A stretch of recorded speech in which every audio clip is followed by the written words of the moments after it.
Hey, morning, Good Friday morning. It's not Good Friday, but it's Friday and it's good.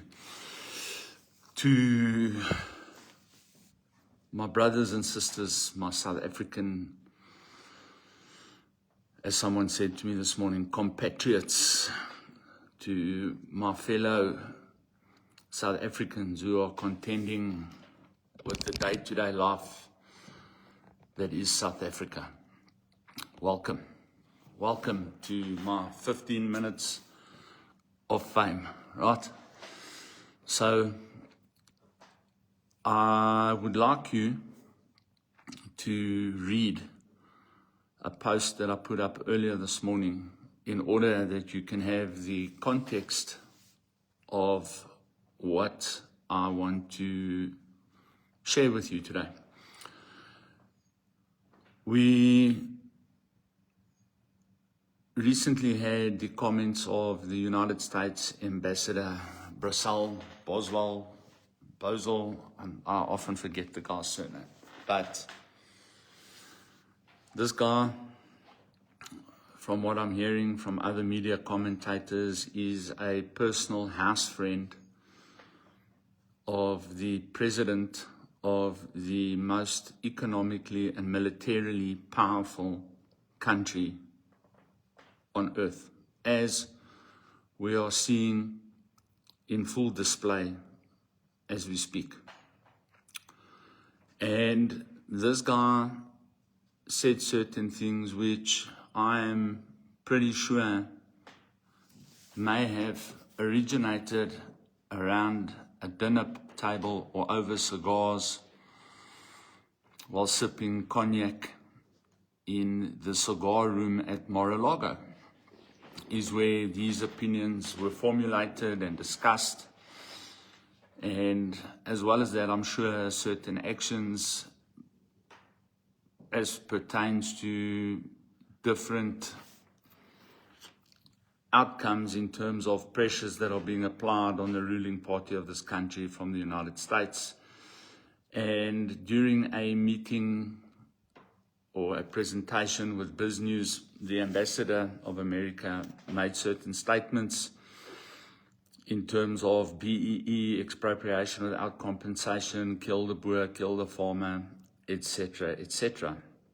And of course, the far left, communist, Islamist, socialist agitators within this country, racist agitators within this country, have had a lot to say. But the number one word that these guys are throwing around, there's two words: imperialism. They love that word. I think they studied I in the dictionary a lot. But the other word that they're throwing around is this word sovereignty. Sovereignty. Now, sovereignty has many definitions, but in terms of what we're speaking about here is that because we are a sovereign nation, no other nation has the right to interfere in our domestic affairs, as we are a internationally recognized and legal, apparently, allegedly, democratic country. Now, this is all true.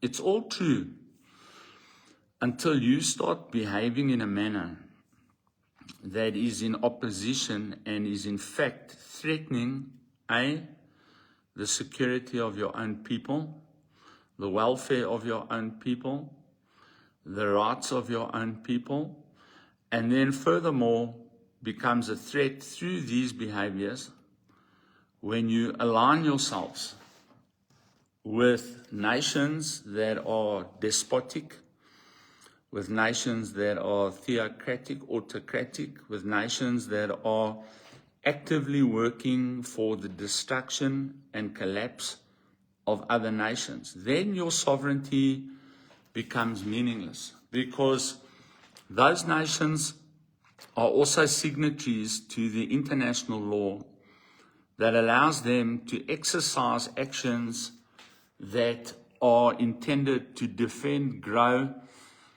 and better their own nations within the sovereignty that they also possess as nations. So in terms of that, when you are doing business, legal business, with nations that are not aligned with other nations. So in our case, we're doing business with China, Iran, Venezuela, Russia, India, Pakistan. We know that because we are importing Pakistanis at an unbelievable rate. I didn't realize we had a Pakistani shortage until I started understanding how many Pakistanis we're importing. I don't know what we're paying Pakistan for these Pakistanis, but they must be going cheap because they're coming in at an unbelievable rate.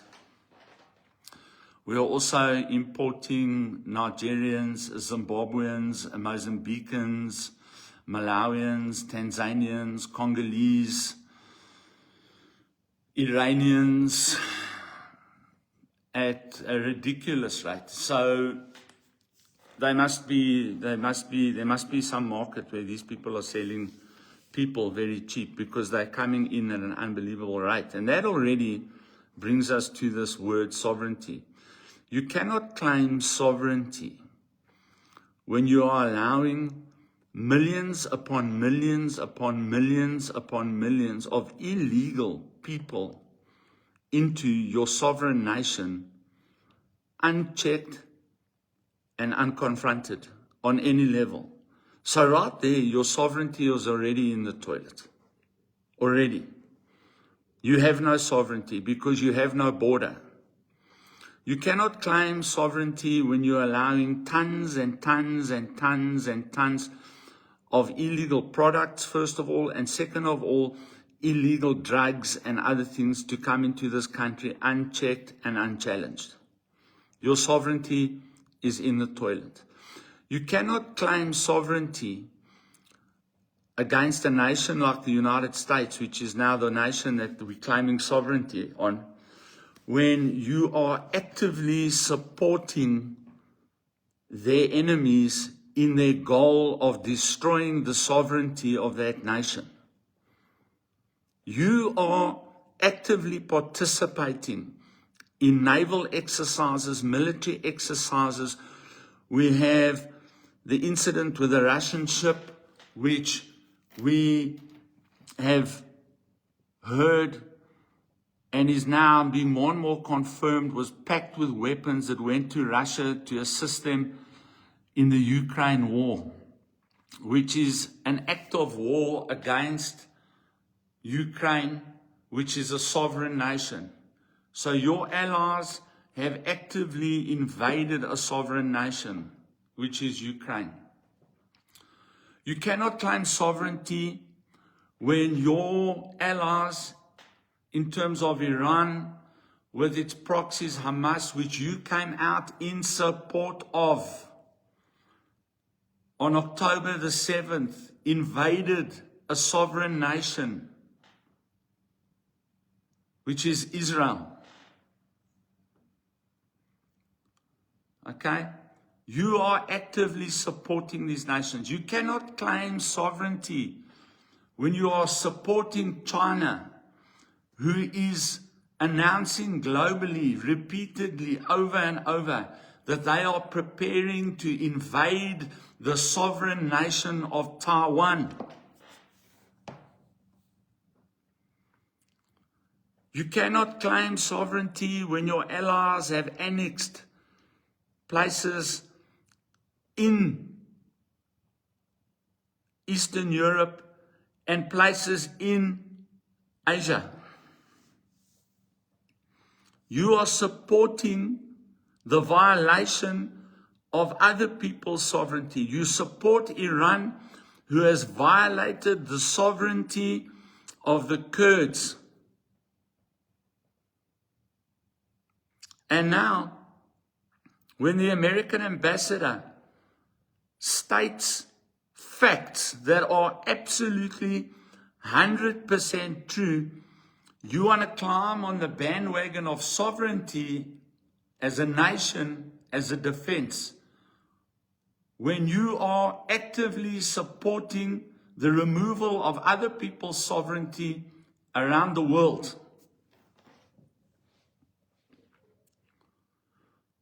And this is not going to fly, I'm afraid, ANC.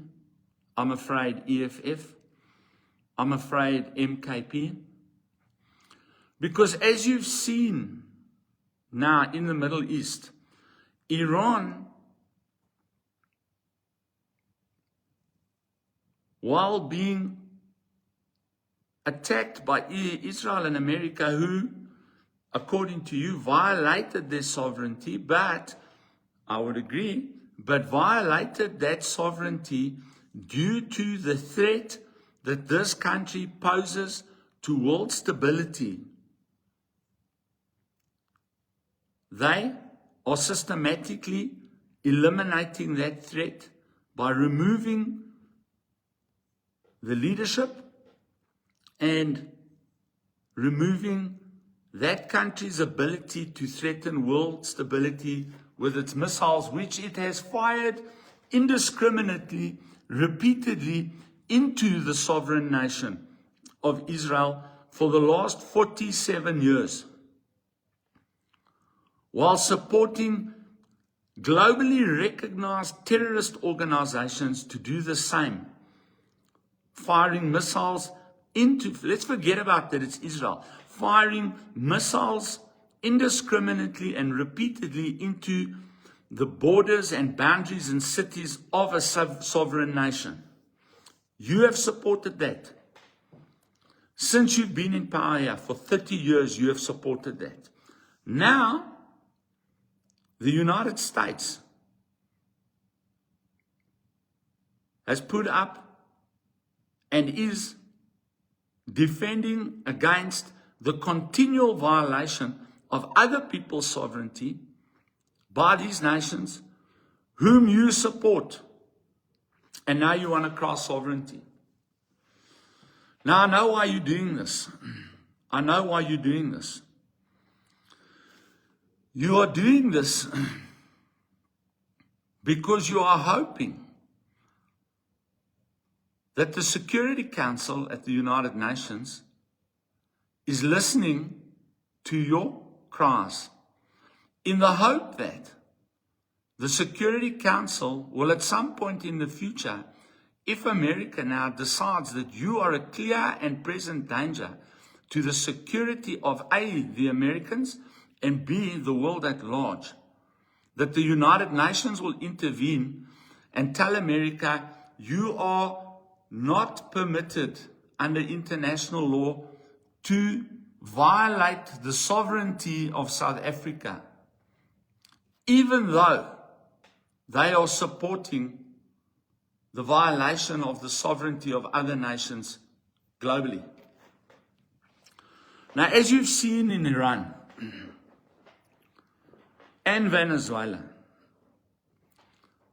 that if there's one person on this planet that doesn't care about your sovereignty, it is President Donald J. Trump.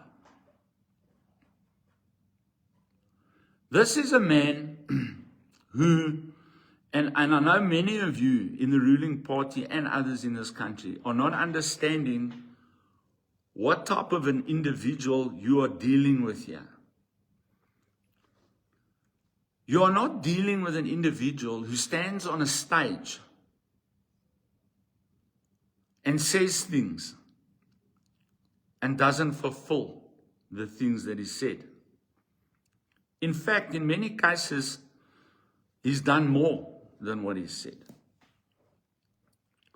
So, you're dealing with a guy that takes very personally insults and threats that are made against his person, him personally, especially after surviving 2 assassination attempts, which were both organized by your best friends, the Khomeinis. Okay? You are now taking a personal stance against the leader of the most powerful nation in the world, and then crying sovereignty in the hope that that word is going to save you from what may or may not be coming your way. And I want to tell you, it's not. Multiple political analysts, multiple military experts, multiple politicians, including one of your allies this week in Brazil, have told you that you better wind your neck in, because invasion or attack is a possibility that is on the table. Now, I'll tell you my last reason why you're crying sovereignty. The last reason that you are crying sovereignty is because for the first time in the history of the world, okay, the primary targets of the forces against evil are no longer the citizens of the nations that these evil tyrants rule and run into the ground. For the first time in history, technology and military power is able to pinpoint and find the roots of the problem wherever they may be resting their heads, and is targeting them with precision and removing them with precision with very little collateral damage. As much as I sympathize and have compassion for the people who lost their lives, particularly in Gaza, there are two things that we must take into consideration as South Africans. Number one, less people died in Gaza in that entire war from October the 7th till the day it ended, late last year. Less people died there than are dying per annum on the streets of our South African cities as a result of murder and gang-related violence. It is estimated around 60,000 people died there during the course of that full Gaza elimination of a terrorist organization. And those people died because the Hamas terrorists embedded themselves within the population, which is something else we must take into consideration if we ever find ourselves in that situation with these Western powers. We cannot allow these people to hide among us, or we will suffer the consequences should a military exchange become a reality. Let them go deal with their big mouths, with the people that they were screaming and shouting at. Let them face the bullets. Let them face the missiles. Let them face the high-impact strategic bombers. Let them face these people. Let them face. Let Cyril Ramaphosa face off with Donald Trump. Let Julius Malema face off with Benjamin Netanyahu. Let them face the wrath of the people that they are continually insulting. And let us step back, because I know they do not speak for a vast portion, if not the majority, of South Africans.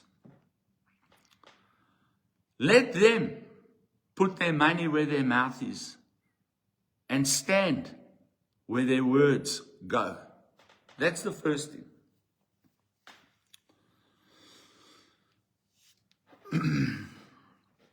The second thing is this.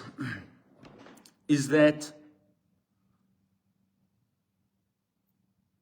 the government here and many of the people here are making claims that the USA is now in an exceptionally weakened position based on the rhetoric that is coming from their political leaders.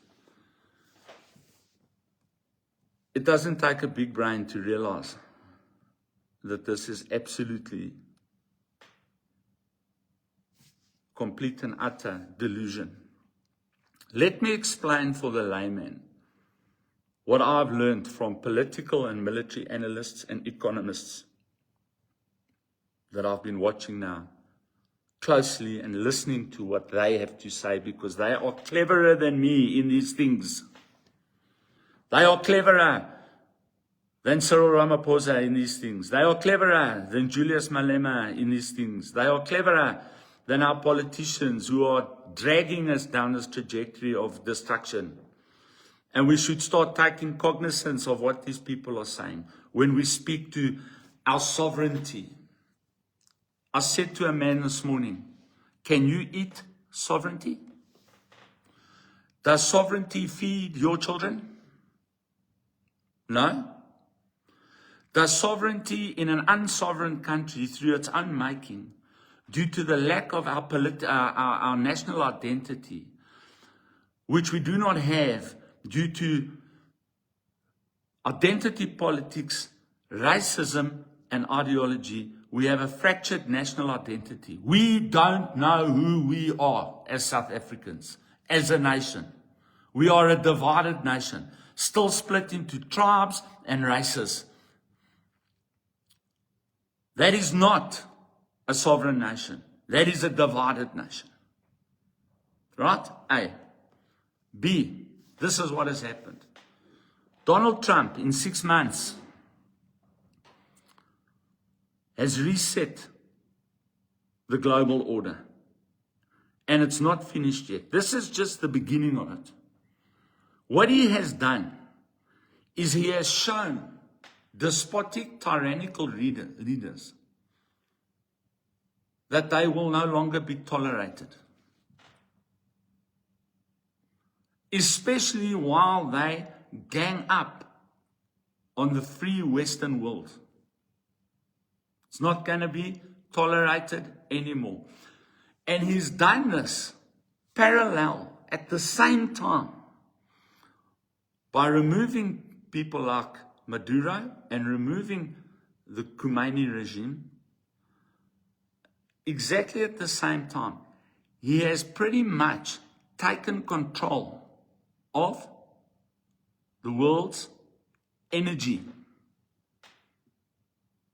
Once he controls the Strait of Hormuz, once he has control of the Iranian oil fields, he already has control of Venezuela and their oil. He has at the same time cut the drug flow into America by 80%, which is very big for me as someone in that game. All right? At the same time as those two things, he has aligned the Middle East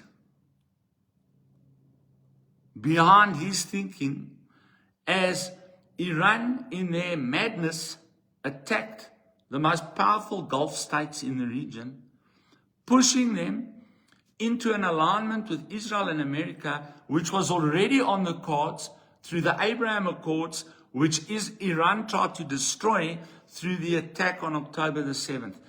Donald Trump has single-handedly realigned the Middle East, the Arab Middle East, the Persian Middle East, with the Zionist Middle East. They are now united in the removal of this horror show that was Iran. Once Iran is out the picture, Hezbollah is dead, Hamas is dead, ISIS is dead, radical Islam is dead. And Muslims who wish to practice their religion will be able to do so freely. Jews who wish to practice their religion will be able to do so freely. Christians who want to practice their religion, and so the list goes on. Without the threat of being killed because you don't subscribe to a radical religious mindset. That thing will be severely limited because Iran was the sponsor of all of that. Now, with the entire Middle East and the USA, who is currently providing oil at a greater rate than anyone else in the world, controlling those oil reserves, they then control the energy. And if you control the energy, you control the production. Already we see India building energy industries with America in America. We already see industries moving back to America because America is going to control the oil, and therefore America will control the oil price, and therefore America will control the price of everything you and I use, because there's nothing that you use that does not come out of the petrochemical industry. Nothing. Zero. And that's what Donald Trump has done. He has literally, in 6 months, strangled China out of the game. And they know it. This is why they have not sent military forces to confront America. He has single-handedly realigned NATO with American vision. He has single-handedly done all of this. And now us as a sovereign nation have got a choice. We can continue to back the losers that we've been backing, or we can start backing the nations that are once again in control of the economy and the finance and the energy of the world. Or we can stay here and starve while we claim sovereignty. We as a nation should be insisting that this government removes itself. Because I'm telling you, if they do not remove themselves and we don't do something about it, we are going to suffer greatly as the West and the Middle East and other nations force them out of power. But while they force them out of power, we're the ones that are going to pay the price in the period that it takes to get rid of them. So it is far more advantageous for us to get them out through our democratic processes before things get difficult for all of us. All right. Have a lekker day. Have a great weekend. Chat to you guys Monday. Cheers.